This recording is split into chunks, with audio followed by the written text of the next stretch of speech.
We have the privilege this afternoon of sitting down with, I've heard a lot of people refer to him as the great and wise.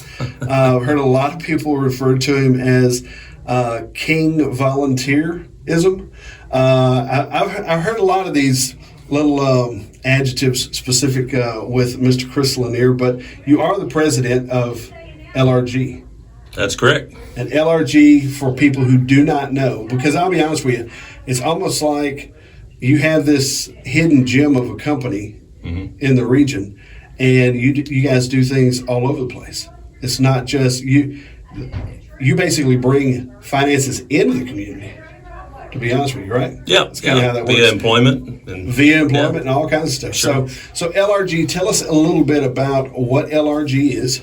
And because for our topic this afternoon, it really kind of hits in on a key point with security.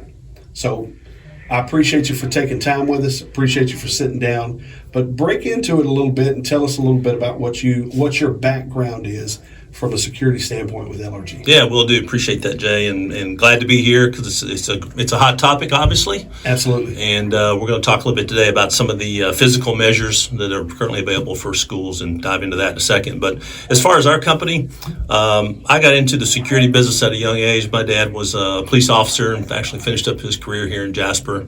And he started a burglar alarm company. In fact, it's still known locally as Lamarco. Okay. That was originally his company. And then he got into wholesale distribution and got in the supply chain in the 70s into the 80s. So I kind of got into it at an early age and went down Lamar and kind of like I was reading on your bio about barely passing or graduating from BUNA. Sure. I barely escaped Lamar. There you go. Or got out of there. But I've been in the electronic security business for 41 years now. Okay. And so primarily on the technology and the supply side. So what LRG does, if you think about any contractor that you may have that has to be licensed in their profession, so it could be an electrician or plumber or whatever, you call them out to do work at your house or your business. They come out, inspect what needs to be serviced or installed, and then they go back to their supply houses, if you will, and pick up their equipment to come back and do those installations. Sure. The electronic security business works identically the same way. You have a host of manufacturers producing technology. You have a subset of wholesale distributors that supply the product to the licensed trade. So the Lamarcos of the world, if you will, go to wholesale supply houses to buy the product. They go to those resources to get learn about new technologies and things of that nature. Our role is kind of outside of that supply chain. We represent 25 different manufacturers, primarily in the surveillance and access control technologies. We go forward and educate the wholesale supply houses about the product. We go to the installing companies and educate them on technologies. We help them go do job walks, or they'll come to us and say, hey, in the instance or in the example of today's topic, we've got a school that wants to improve all their surveillance. Can you come out and help us specify that thing? So we spend time out there primarily doing education and training on a consultative basis. The reason a lot of people don't know who we are locally, or when you say the term you're in the security business, over the years, that means the interpretation could be as you're a guard service, you're some independent CIA operative, you're doing financial security, or securities, if you will, or there's the electronic side of things. So we've chosen Jasper. I grew up in this town and wanted to get back at some point. Was able to do it sooner than later, but we've chosen Jasper to be our headquarters. So we operate in a 16-state area. We have 9 outside sales trainers, if you will, from Minnesota down to San Antonio, and our whole inside staff here supports that group. So we don't do any installation work.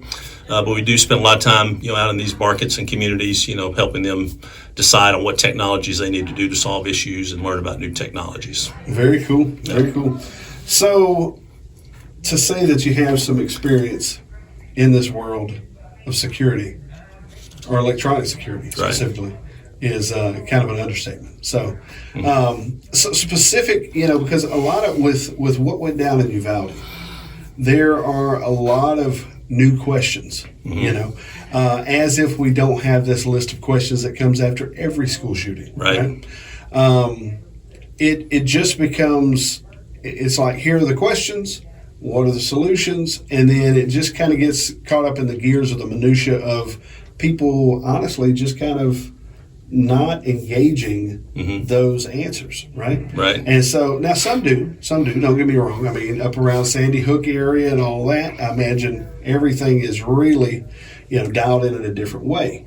But, for us here, to really take this, really to take it to the next level or kind of step up our game on a local level, because, I'll be honest with you, for a long time, I mean, I knew in high school, and that was a number of years ago, but I knew in high school, you could show up out in the parking lot and walk in any door that you wanted access. Right. Didn't matter who you were. Yep. And I remember one specific instance, a parent did not walk past the office, came in, snatched up one of their kids who disobeyed at the house. Right. Took them home. That's the way it used to work. Took them home and had them do their chores for the morning and brought them back up there to school. Sure. But the parent knew where they were and the whole 9 yards. So times have changed. And so for us here in what I'd consider somewhat of the sticks out here in Jasper, Newton County, and Tyler County, what are you seeing from a security measure standpoint? It's evolved over the years. There used to be a lot of security that was, taken care of internally, kind of to your effect. If there was an issue, you kind of just went out back or, called the parent in and you took care of it, and it was never to be, have to hassle with it again. Sure. But it's also kind of like with whatever's the hot topic of the day drives a lot of what the schools spend money on, of course, right? So whether it's technology, needing more staffing, stadium funding, whatever. And so as these mass shootings occur, particularly when they come into the school level, and in the case of Uvalde, at about its deepest, darkest point, and that's a defenseless elementary school. Now all of a sudden the direction is what happened? What can we do to prevent it? Right. And try to minimize it going forward. I mean, at the end of the day, you're never going to be able to stop it 100%. Right. Not in our generation anyway, because we'll touch on the psychological side of that. But from a physical security perspective, what has been what we have found historically when these kind of situations happen is you find where there's these breaches or security flaws. Yeah. The biggest one in the Uvalde story, of course, was there was a back door that had been propped open or at least left unlocked. Right. Subsequently, it's found out that they knew that door would not lock. And no doubt there was probably a work order in to fix that, or however their procedures were. It had to go up, before a budget committee, regardless of what that expense was. Right. There's a process that just didn't have a sense of urgency to it because it wasn't seen as that big a deal. Right. Now all of a sudden, it's that big a deal, and we're getting calls from all over the place, and even the local ISDs about hardening the schools and basically forcing what has become a modern day operation of a school, and that's having to go through a man trap, if you will, a hardened lobby. Yeah. To then obviously see if you're okay to be on the campus and can conduct whatever business you need. The counterbalance to that, or the counter effect of that, is because of fire alarm regulations and the ability to egress in case of an emergency. Right. All these exterior doors that we want to lock down, that if you really go back in the day, and you usually see this at the end of hallways or in gymnasiums, there used to be a chain and a padlock there. Sure. Right. Yeah. To keep people from getting out, much less coming in. You can't do that anymore. Okay. You got to have the capability. That fire alarm goes off. If there's an evacuation notice for whatever, people have to have free egress. Right. And so you go from that time where anybody can kind of get in and out of a door to now wanting to wholly keep that door locked. And there's all kind of electronic measures via door strikes, or what are referred to as door mags, and those are magnets that actually hold the doors closed until you hit that crash bar. But the tendencies, not the tendency, but the technology has advanced to the point where there's now kind of an equal balance of securing that door and still allowing exit, but in more of a controlled fashion. So instead of it just being a free wheel exit, the capability to come up, and you've seen these probably in some retail segments like the Targets and Lowe's of the world, you'll see that exit door, and it'll have a notice on there, when you hit this bar, an alarm will sound kind of thing. And so we're seeing more and more of that being deployed, where the fire marshals and everybody else is okay with the fact that as soon as you hit that bar, there's going to be a 10-second delay before that door actually releases. And this was primarily a deterrent for shoplifting and things of that nature. Sure. And actually sound an alarm, so there's some attention given to who's trying to either get out that door or who's trying to open the door to let somebody in. Yeah, absolutely. So you combine that with video surveillance and some other countermeasures is where it's all getting driven to. And it all requires, money to do these things. Yeah. So if we're looking at, it's just like this. If we're looking at two things that, from a physical standpoint, a school could quickly and easily implement without crushing the budget, right? Because the budget's where all this wads up, right? My question would be, what are a couple of things that they could automatically do that would help this process of securing the kids? Yeah. If they haven't already, the thing to do would be to have a locksmith, and whoever does your internal alarms now, which all schools are going to have fire alarm systems at a minimum. Most of them have intrusion systems, and that's getting those folks on site to do a security evaluation to make sure that all the doors that are supposed to lock do lock. If there's some other ways that can be compromised, that there's alerts put in place to let be known what we refer to in our industry as a propped door. Okay. Like if somebody actually sticks a brick in there or does something to get a door where it doesn't fully latch, there's ways to, after a certain period of time, to alert staff that you've got a propped door at one part of the building or the campus. And those kind of technologies, notifications are fairly inexpensive. Some of them are even wireless transmission, so there's not a whole lot of labor and stuff like that involved. But that would be getting the people that are in that business to come out and give you some suggestions based on immediately trying to keep somebody from just being able to walk into the school. Sure. And the second phase of that would be alerting anytime a door is open when it's not supposed to be open. Gotcha. Okay. And the technology advances from there to integrating that along with a video surveillance notification, and there's some other artificial intelligence that's becoming available that kind of connects the fact that at a certain time of the day, if there's not somebody supposed to be in a certain area outside of a door or a parking lot or whatever, that as soon as there's some evidence that something's there, that alert starts, right? So there's a kind of a pre-alert, if you will, that hey, there's somebody in an area that's not supposed to be here. Okay. Observe that, determine if there's a threat imminent, and from there go into other aspects like lockdowns and other things we're kind of aware as that's in the news that they're trying to harden. So really kind of the first step is whoever you're currently using, get them on site, do the evaluation. Yep. And then think about that and prioritize those pieces of the puzzle based off those evaluations. Because don't assume that you've got it under control, and don't assume that you can't afford it. Because again, until you ask, you never know. And there's just a lot of technologies that have come out that at least you're trying to buy time. Right. Number one thing you're trying to do is to buy time. The fact is, if somebody wants to get into a school, a commercial building, or a house, they're going to get in. Yeah. There's just too many ways to get in, but we automatically think of the doors because that's generally the first area somebody goes up to is goes to pull on a door and see if they can and have that quick access. Well, from the funding standpoint, it could be as simple as an option like on your insurance. I know people in the past have paid for insurance and paid for insurance and paid for insurance, and they didn't check this box or that box. Right. That wouldn't have cost them anything more. Could have afforded them a discount, right? It would have just been an option. Right. It may be the same type of situation, just depending on what kind of service they're being provided. You bring up a good point. If you think about traditional, just even burglar alarm systems. Yeah. The fact is, if you have one installed and you actually have it monitored, right. A lot of people will say, well, I don't want to go through the expense of having somebody monitor my system, or my neighbor will tell me if something goes on at my house or whatever. You got 2 or 3 advantages and kind of, to mitigate your risk. One is that you typically can get some discount off your insurance premium annually. It's not a big amount, but over the years, it'll help mitigate the cost of the installation. Yeah. The one I tell people when they say that they don't need a smoke alarm monitor at their house. Well, I have detectors in my house. If it goes off, we're going to know. All right, that's great. Well, what's going to happen when you're down in Beaumont for the day? Yeah. By the time your neighbor sees smoke, it's a problem. It's a problem. And as studies will prove, most people that succumb to fire in their home is through inhalation, right, and not due to actually flames. Right. So at night, if you're asleep or whatever, the fact is you need somebody to be able to say that detector went off, call your house first, call the responding authorities to, obviously try to save lives and save property. Secondly, and some people don't think outside the box, right, that there's that they need that per se. So that's some of the. That's a big thing for me because here's, and this is a little off topic, but it's kind of the same type of idea.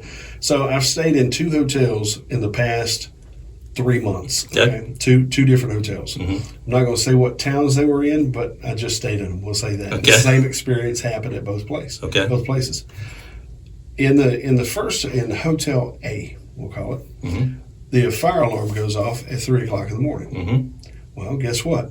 They were having a softball tournament in the region, and it was a girls' softball tournament. Mm-hmm. So there was I would say at least 400 softball girls Mm-hmm. and their parents, Mm-hmm. which the parents are a little bit crazier than the girls, but they were all trying to rush. Still a road down. trip. That's exactly right. Still, they were pouring down. Everybody's Sure. everybody's pouring. Do what out. you've been taught to do. We get down to the bottom, down to the bottom floor, and we start talking to the night guy. Mm-hmm. Okay, and he says, "Oh, all you guys can go on back to bed and blah this and blah that. Mm-hmm. Y'all are good to go. No big deal." I said, "When's the fire department get here?" He goes, "What?" I said, "When's the fire department get here?" Mm-hmm. He said, "I said, does your system not alert the fire department and the police department?" He goes, "No." Now this is a chain. Mm-hmm. Mm-hmm. I mean, this is a well-known chain. Mm-hmm. Mm-hmm. I said, "Okay, man, let me ask you something. So, are you the manager here, or are you the night guy?" And I said, "I'm not trying to be derogatory. I'm just saying right. there's a reason you're the night guy versus the manager." Mm-hmm. Mm-hmm. I said, "You need to stop talking. You need to get the fire department on the phone. Right. You need to get them down here and do a Right. sweep of this building Right. to make sure there's no fire." Okay, so we just got back from Georgia. Okay, in the hotel. Come to find out, in Hotel A, there was no issue. What happened was somebody had not, and they haven't cleaned their oven in a long time. Mm. Down there at the bottom, they were getting ready for breakfast Okay. next morning. Turn it on, smoke. Spoke something. There right. you go. There All you right. Easy fix. Although that national chain did not have security measures set in place where the fire department Notified. was notified. Mm-hmm. Mm-hmm. We come back from Georgia, fire alarm goes off, go to the bottom. They're like, "Listen, guys, it's an accidental situation. We bumped the fire alarm, et cetera, et cetera."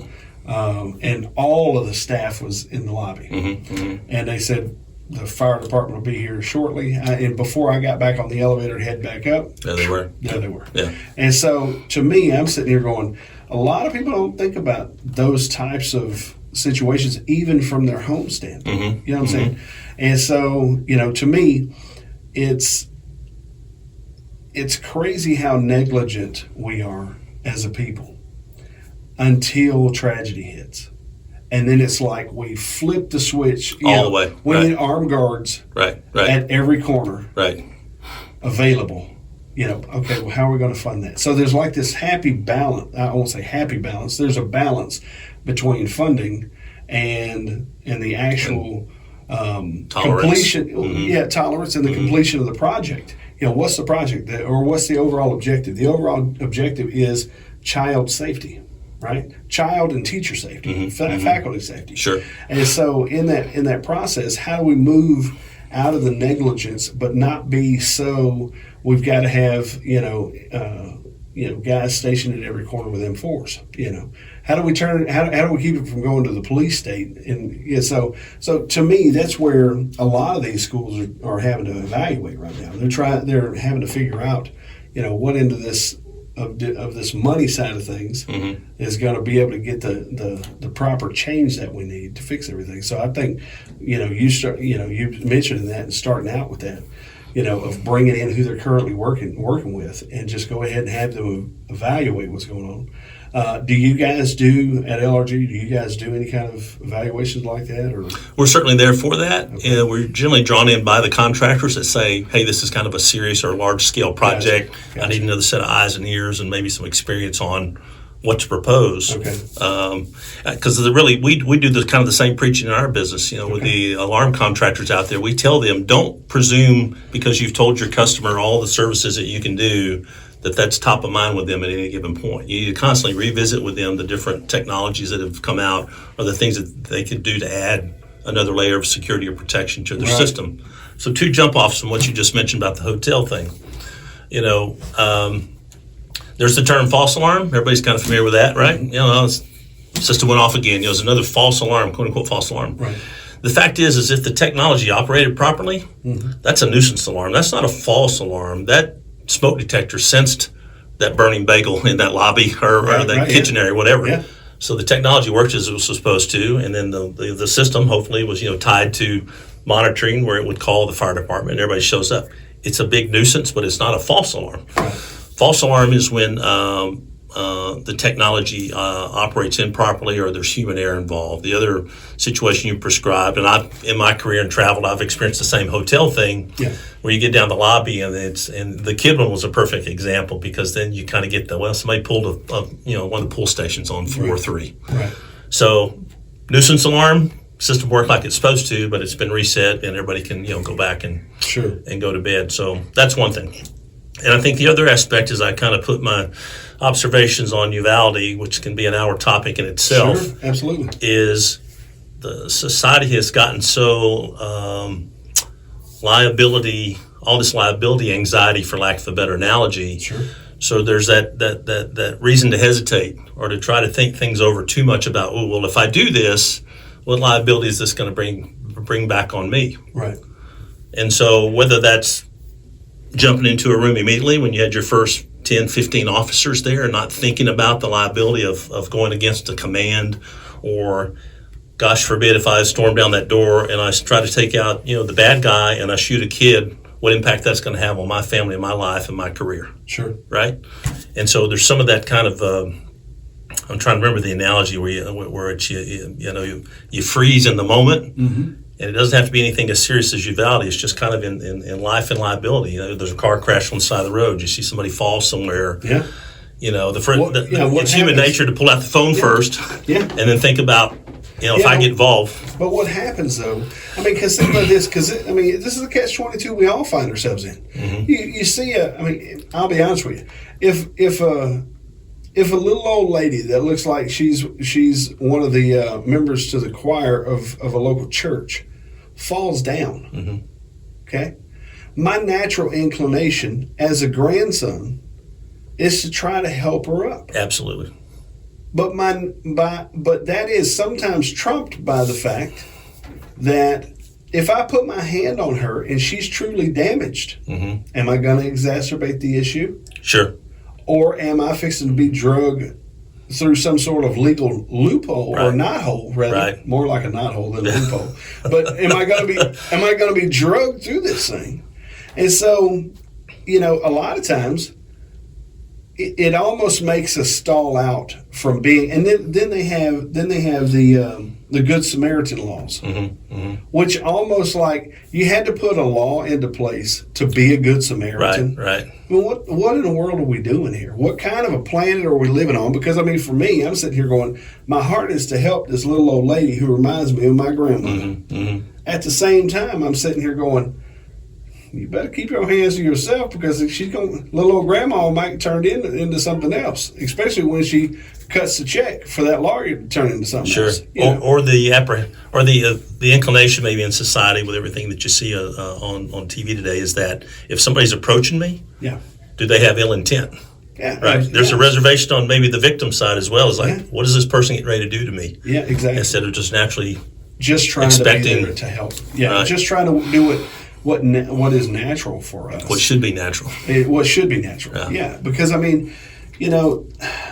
know. I don't know what the fix is, and unfortunately, I think the more I do the math on this, which like we were talking earlier, I didn't do real good in school, but the more I do what math I can do, it just seems like this thing is going to come to a head that we're all not going to like, and it doesn't seem like there's a reverse on that because if you play out history.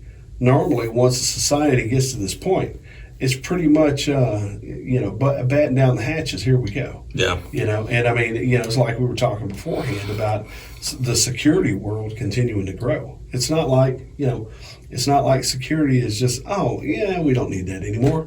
It's like everybody's going, okay, I need to be a little bit more secure. I need to have a little bit more protection. I bought 5 pistols in the last year. You know what I mean? And so, and that's from just going down, trips to Beaumont. You know what I mean? Right. And so, I don't know. It's almost like,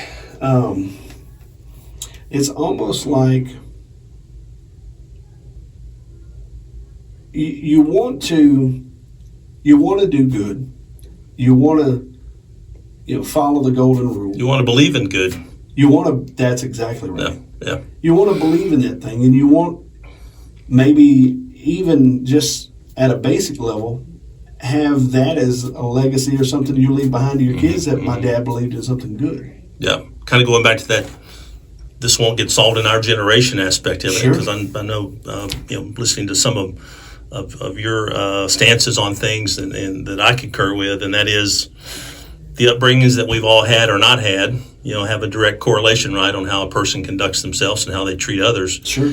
And this whole aspect of even on the physical security side, we can put in all the moats and the high walls we want and the barbed wire, whatever. Yeah. But the fact is, until this is corrected, and it's going to take a generation, right, for us to raise the next generation to not think that way and to make sure they carry that teaching on, because as we all know, there's an absence. You've mentioned it several times of kind of the male figure in society today, and where I wrestle with as far as where our society has gone, for the ones that are trying to do the right things and to bring the messages forward on what we need to do in society to kind of be on offense and defense to protect each other as human beings and as the United States of America. Yeah. The majority of that messaging, as we're trying to get that out, the people that are creating 90% of the problem don't have the they're not tuned into those sources where where that message is trying to come from. Right. So therefore, they're not hearing it. Number two, they're not going to care about it anyway if they don't hear, but they're certainly not going to preach it to their children, right? Yeah.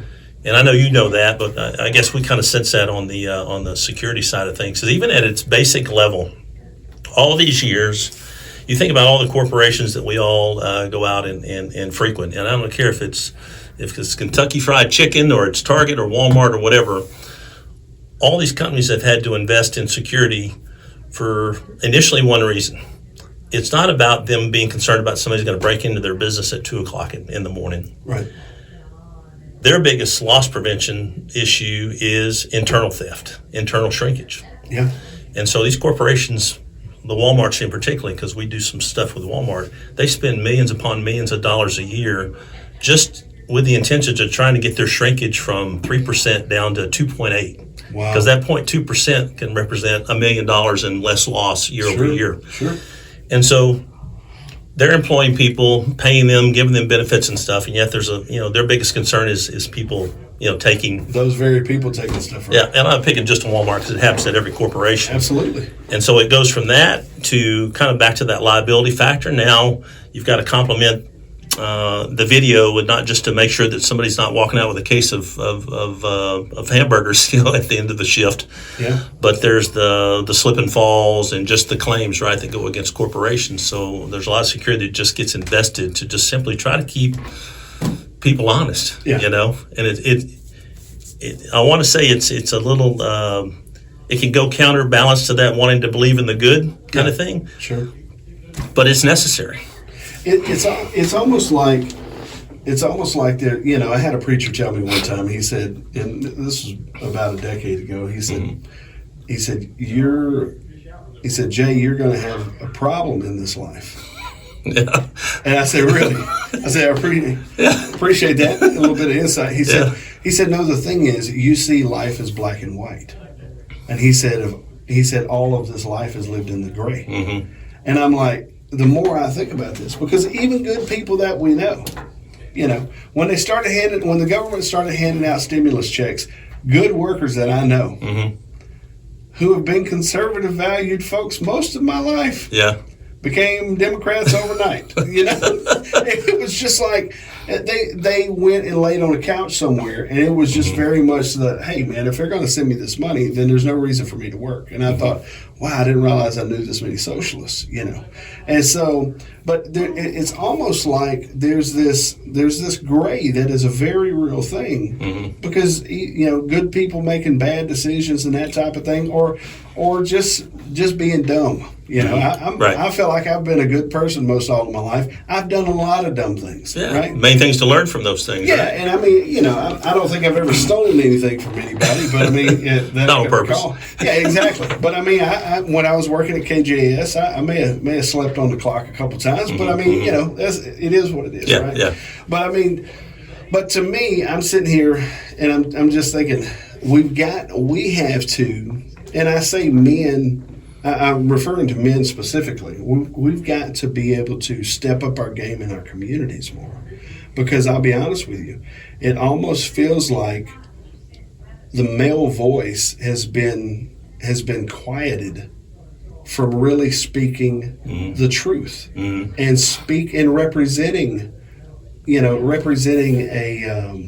a better way. Not saying everybody else's way is horrible, but saying, hey, listen, this is the way we choose to walk as people that are going to honor each other and take care of each other and those types of things. And from a local standpoint, I think that matters as much as anything. It's kind of tightening up that gray area you were talking about, right? Yeah. There's always going to be some gray. Sure. But we got to get it more defined where people know it's okay to, like, if you step into the gray area, that's okay. Nobody's going to amputate your arm for doing that. Right. But beyond the gray area is a no-go zone, right? Sure. And so those upbringings and those values, that discernment needs to be there. Right. And I've thought about this for years, and I know it would never happen, but I'm going to say it because I think you and I kind of caught it on the belt and the paddling side of this when we were growing up. But no doubt.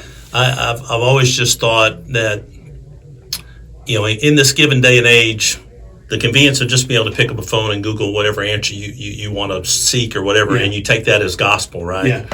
That's great for some convenience purposes, from time to time. But as it relates to how to treat each other and operate as a society, Google's not going to tell you that. Yeah. And I've always thought just that there should be a class that's taught, whether it's once a semester in elementary school, again in junior high, and again in high school, that talks about the do's and don'ts of the world, right? Society. And the repercussions that happen, to the point that when you turn 16, you need to acknowledge that, if you do the following things, not only are you going to lose your license, but there's not going to be a gray area on how law enforcement's going to treat you if you step beyond that gray area. And you sign off on that. And that's how you get your driver's license. That's how you get your diploma when you leave school. Yeah. This agreement you make with your employer when you come on board. So there's not this cry foul, woe is me element when somebody steps across the line or says, oh, I can't believe they treated my child that way, kind of thing. Yeah, it really is kind of, in graduating high school, it was almost like the graduation was the product for the school. Mm-hmm. Their whole point was to get the person who sat in my chair across that stage at all costs. Mm-hmm. Even if I had to go and give to some local charities and things like that. Those types of things, which I'm not saying I did, but neither here nor there. It was almost like the product was not a human that would come out and add to the goodness, or maybe not the goodness, and maybe this is just a utopian piece of my brain at this point. But to be honest with you, I'm sitting here thinking to myself, if we had a course in these high schools that started from freshman to senior year, right? If we had a course that implemented bringing in men and women business leaders in the community just to talk to the kids. Yep, real world stuff. Because I'll be honest with you, I didn't know how to balance a checkbook when I came out. I didn't know how to write a check when I came out. I didn't know that it's almost like I was being thrown into a society that I didn't have any context for. And it took me many years to try to figure out what that context was. It's the reason why I vacillated, or I shifted my gears over to religion, because my father was a preacher, and it was kind of a preset social structure, if that makes sense. Sure. One that was beneficial to me, right? But in the long run, I think it's one of the interesting things that I've talked to a couple of the sheriffs about, is that their influence of being out here in society, they have been able to see young men, who develop a rapport with them. And it's almost like those guys, even though they may stumble or have some issues or whatever, it's almost like that rapport develops this overall, we're trying to get better. We're trying to do better as people. Yeah. And if they need, I think it would be a great benefit to schools to have some sort of process like what you're talking about, and just try to figure that little piece out, because honestly, how many of these kids are going home and they don't have access to a 2-parent home? They don't have, some of them don't have access to a parent home. Right, They're being right. grandparented. Right. You see what I'm saying? Yeah. And so I feel like there's a lot of holes or a lot of gaps in this process that us as society as a local society, needs to come together and try to say, how can we help this process where we actually show care and appreciation for another life, a child, because granted, they may be in school now, but are they the ones who come back to that school to seek vengeance and this type of thing? Right. How do we get inside the life of these kids? And so, because I'll be honest with you, it's to me, it's always a, I don't know if it's it seems to me that whenever these things happen, like what happened in Uvalde, I believe this is a community thing. This is not just putting it all off on the church. This is not all putting it off on schools. Right. This is a community gathering thing. Right. And we've got to come together and be able to have these talks and say, what's rational? How can we work this thing out? What is a good system of moving forward in this thing? Because our entire objective is that our kids don't just get to the point to where they walk across the stage. They actually walk across that stage, and the rest of their life is succeeding and moving forward and growing and being a profitable citizen in the community. How they're reacting to the real world. That's exactly right. Right. So going back into some of these topics, what are, from your angle outside of what we're talking about society getting involved, what are some of the technologies? What are some of the things that's coming out right now? I'll finish up with what you kind of struck a chord with me on, and that was about, for me, it was the Boy Scouts. I got involved with the Boy Scouts at an early age when I was here in Jasper. Yeah. And whether it's the Boys and Girls Club, Boy Scouts, whatever, the fact is there were some great life skills, that were taught there. There was a reason for us to sit down and look at each other. There were no smartphones. You didn't have the distractions, right, that are at today. And I'm all for technology. I'm in the technology business. Sure. I think it's great that the advancements and the investments the schools are making, Jasper included, to make sure when these kids walk across that stage that they can compete technology-wise. They can go to an Austin, they can go to New York, Chicago, whatever, and go work for a Fortune 1000 company if they want to, because they're not at a disadvantage of understanding how a computer works or how marketing works. Right. So I applaud the schools for kind of jumping on that bandwagon. But again, it's the life lesson part that's that maybe all schools could grow in. Right, exactly. Because I feel that if we made it compelling for people to want to learn more about that and not just pull it up on their phone. Yeah. You think about something like the DECA and FFA and all these, ag and welding and all that stuff that was available, that still is to some degree. The fact is kids could walk out of here at some point, learn how to balance a checkbook, make their own meals, change a flat tire, whatever. It cracks me up when somebody says, "Oh, I'll just Google it if I need to," kind of thing. And I say, "Okay, you're in an area with no cell service. You lost your phone. Your battery's dead. Yeah. How far is that going to get you? Good luck." And there's really no counter argument to that. You actually have to be a human. Yeah. And the funny one I'll relate, I'll kind of throw my daughter in the mix here, is it was years ago, and she was going to, I think, Dallas for something, and she was at SFA at the time at home. So I said, all right, well, let me show you. And so I get out of my truck, and I spread out the map of Texas, and I'm showing her different, but as I'm unfolding this thing, she says, whoa, slow down, Indiana Jones. And we just had an exchange the other day. She says, I kind of miss the maps you used to draw for me kind of thing. And I said, well, I do too, because it allowed us to have a conversation about not just using your GPS, but what to see and do along the way and whatever. How to navigate. Right? Yeah, absolutely. So anyway, back to the technology side. There's a lot of technologies that are out there that have been working kind of independent of each other, that within the last, say, 24 months, and this is pre-Uvalde, where they're starting to, the term is just integrate with each other so that they operate at the same time, or if one sequence starts and another one starts in motion. And so some of that includes the ability to have some more physical deterrence. We've all seen the movies, or for anybody that's my age or older, used to watch the Get Spark TV series where the doors would open and close every time you went down a certain part of the hallway. Right. Those technologies are there and starting to be introduced into some of the larger districts with bigger budgets, so that if you identify a situation happening in a certain part of the hallway or even classrooms, that boom, you can harden it up where that person can't advance, down the hallway or to the next level, if you will. Gotcha. Smoke screens. Believe it or not, that technology is starting to gain a lot of traction too, where you can take an area and diffuse it so that somebody comes disoriented and doesn't know which way to even try to exit.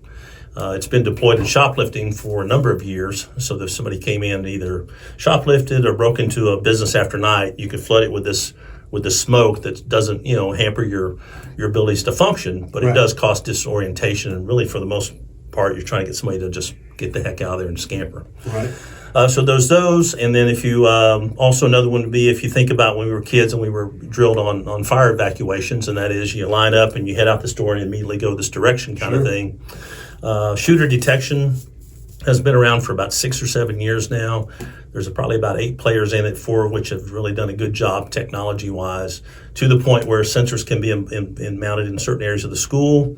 It'll tell you if it's a long gun, short gun, caliber, which direction that the gun's being shot towards, and triangulate that information back to either your SROs or to the police department, whoever's responding. So not only are you just trying to remotely access the video system and see where somebody may be, but it's basically on a grid showing you a tracking of where that's going, as long as they're being active in their shooting. And so the benefit of that's twofold. One, try to get to that the bad actor in a hurry, but also take, from an evacuation perspective, the ability for a teacher to basically open a door, look out in the hallway, and see a bank of green lights on the ceiling and a bank of red lights in this direction. Gotcha. And that way you're not second guessing which way to go. That's a great idea. Yeah. And so that's just been around within the last year. And then there's also another person we've been in contact with out of Arkansas that has come up with a biometric version of basically gun safes for schools, all done with electronic measures. And that would be where you could install a cabinet in a hallway that can only be accessed by certain individuals biometrically. Yeah. And then there's a video that kicks off to let you know that that person there is authorized to, for those that don't want to keep a weapon in a principal's office or something like that, and the ability to transmit that information to the authorities. So I know this may be kind of dumbing things down a little bit, but sure, it's obviously security has not been my world, but one of the things I found interesting. I was watching Shark Tank here a while back, and there's a product that's come out, and it's a piece that goes across the floor on the inside of a room. Right. So basically, I guess if they're wanting to secure that door, they step on that deal and it pops up. Right. And I'm sitting here going, why doesn't every school have that? Because going back to the red and green situation, if everything went to alarm mode, every teacher walks over and hits that whatever that threshold piece is. Right.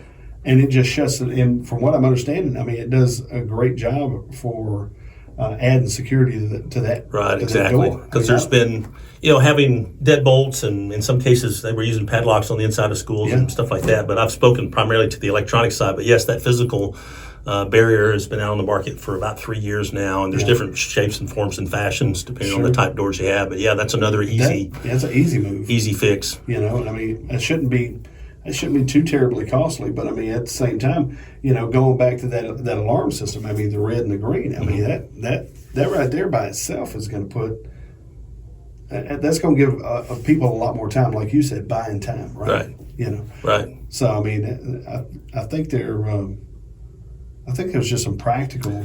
Yeah, and as those systems, again, kind of become intuitive to each other, because right now each one of these manufacturers are developing their own individual, kind of physical or exit, process, but they have it all kind of work together, and you're not going to find one vendor that's going to supply that whole package. Right. It's getting, people trained to get the technologies to work together and communicate together, so that from a time perspective, your first responders are getting the alert at the same time the principal's office is getting that alert, and they're seeing real-time video, and they're able to do some tracking. Right. And again, at that point, you're in defense mode. Yeah. Because there's already a bad actor on site. Sure.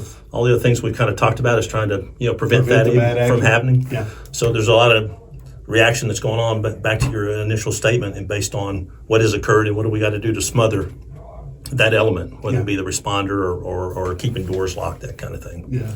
So just kind of in wrapping up, man. I mean, what's kind of some of your, I know you said you had a few people you wanted to talk about.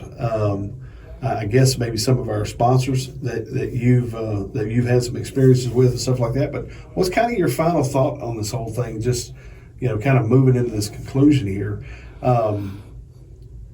Just as a whole, from a not just a security person, but a husband and father. You know what I'm saying? What's kind of your take? To answer your question, I got maybe two variations of that. One would be kind of going back to what I was saying about not presuming that somebody knows that you have the knowledge or the experience to do something. But I think as parents and leaders, we need to be more communicative on what we may assume is going on in as far as education and people's ability to respect authority and respect each other, and be more proactive in those kind of teachings and those offerings. I think again, there's always going to be that divide or gap of people that aren't going to hear that message, or intuitively want to go seek that solution. Yeah. Because all of us have had it's like a lot of the memes you see lately, right? And they all kind of imply that you don't know what that person's going through, so don't judge them by how they act or don't react to something, because we've all got our things we're always constantly wrestling with that come and go, some stay or whatever. So we got to be a little more kinder with making sure that we're not trying to force our agenda on somebody, but for them to understand the bigger picture on how they can make a difference, so that these kind of situations like Uvalde and stuff get mitigated, and hopefully, by the next generation, don't happen anymore. Yeah, absolutely. I think one of the positives about being in a place like Deep East Texas is that as a smaller community, it shouldn't take an act of Congress. It shouldn't take us years to resolve things because of the awareness in the media. We see what goes on in these other larger areas and what may be a common denominator for us. Yeah. And we shouldn't wait for somebody else to address it for us, right? And one of the things that I like about being from Jasper and actually asking people to come visit us, we have vendors that come from all over North America to spend money to fly to Houston, rent a car, drive to Jasper. And like any other community, we've got our pros and cons and good attributes, bad attributes, or whatever. But knowing that we're all ambassadors in life, and the ability for somebody to walk away from a community and go, wow, I really like that aspect of how they're handling their business or how they think. And we get a lot of that in these small areas. I think it's kind of refreshing for people to fly in from New York or California and to leave this part of Texas and go, wow, I kind of envy, what you guys have going here. Yeah. So I'm protective of that, but I'm also trying to promote the fact that I say one of the things about doing business, even in Jasper, for new companies that come here, many times it's just a luncheon or a phone call and somebody's willing to help you out. Yeah.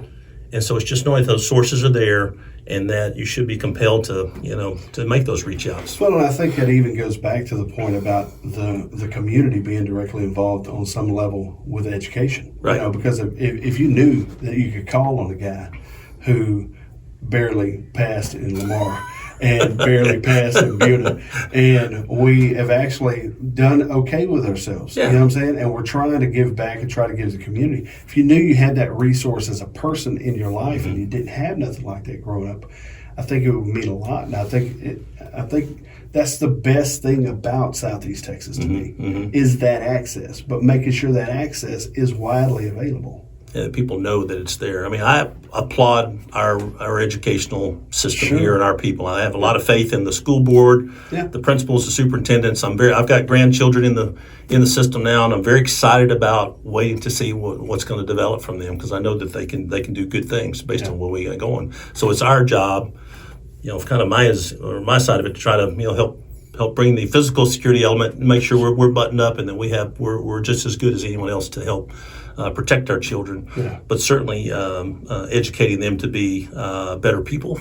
So another thing that we had talked about discussing was a little topic called volunteerism. Yes. So what's your take on that? Because you've got, I mean, you're out and about, man. I mean, you're kind of what they might refer to omnipresent.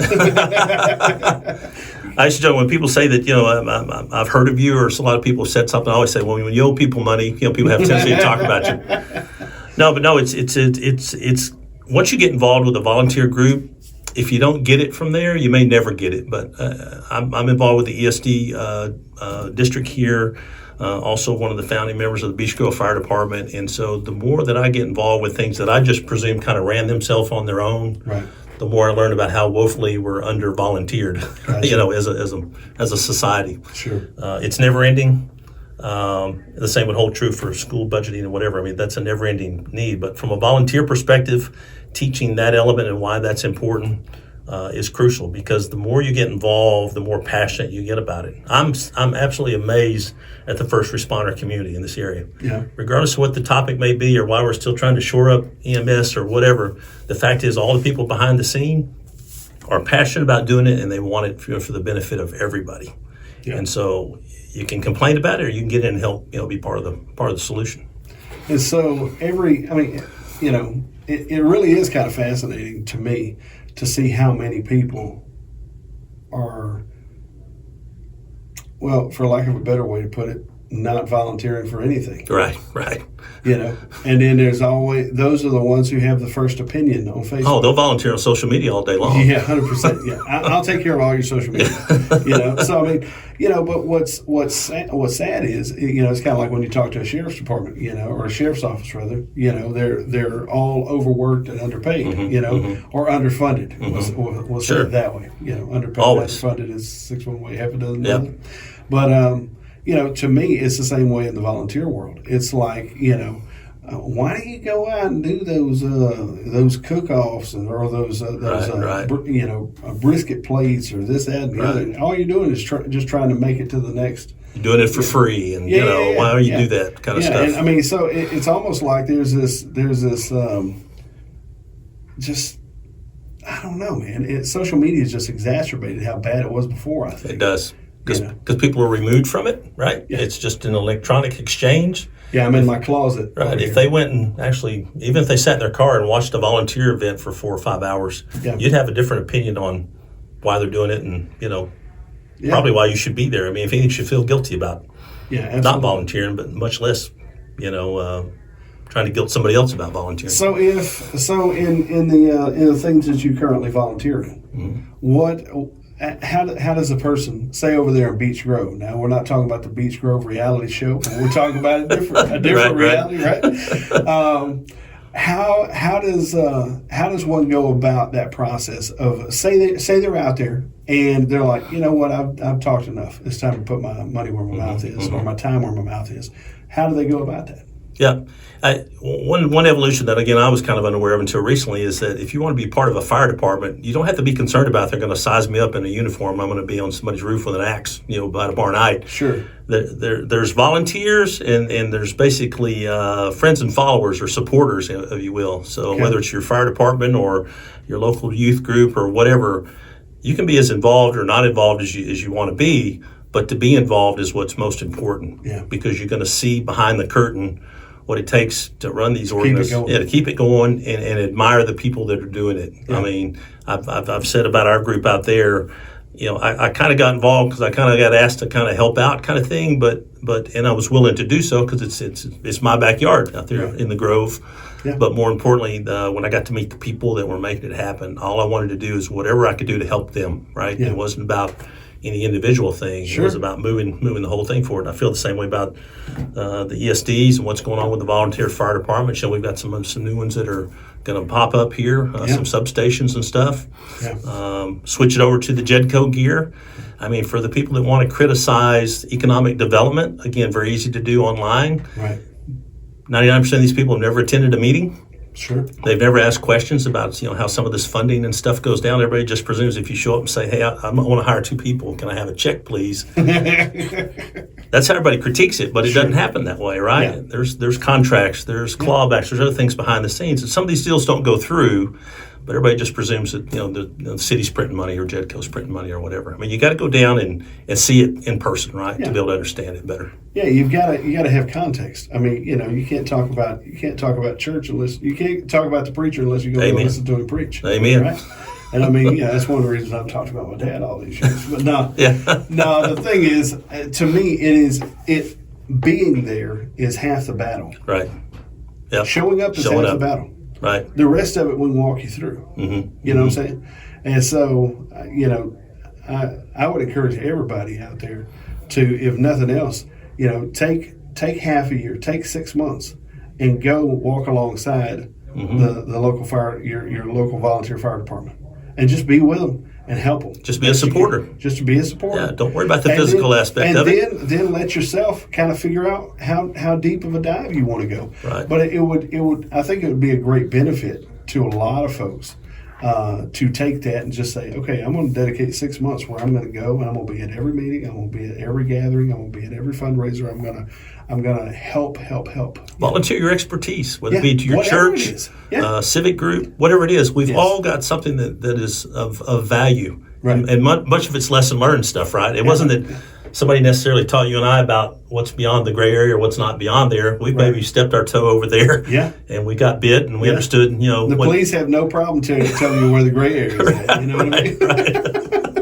I mean, luckily I didn't have to spend too much time with them, but I got to learn a lesson. Well, I think there's also, we've all known somebody that's been in trouble, with the law or whatever. And in some of the cases of some of these families you were talking about earlier, they're direct kinship, or maybe somebody in the families, just has a major issue with law enforcement. So if you're in that environment 24/7, ultimately you're going to come out with a biased opinion, and then be a law enforcement, whatever subject in life. But we need to make it more evident that there's kind of life beyond the front door, if you will. That's exactly right. So, Chris, man, I appreciate you for taking time with me today and just sitting down with us and kind of chatting this up. Honestly, I know you're a busy guy, but maybe this won't be the last time we do this. Maybe we can do this periodically. You bet. No, this is great. I really appreciate the invite. Absolutely, man. You've been listening to Not on the Payroll right here at notonthepayroll.com. Check us out on Facebook. Check us out on YouTube and on Rumble.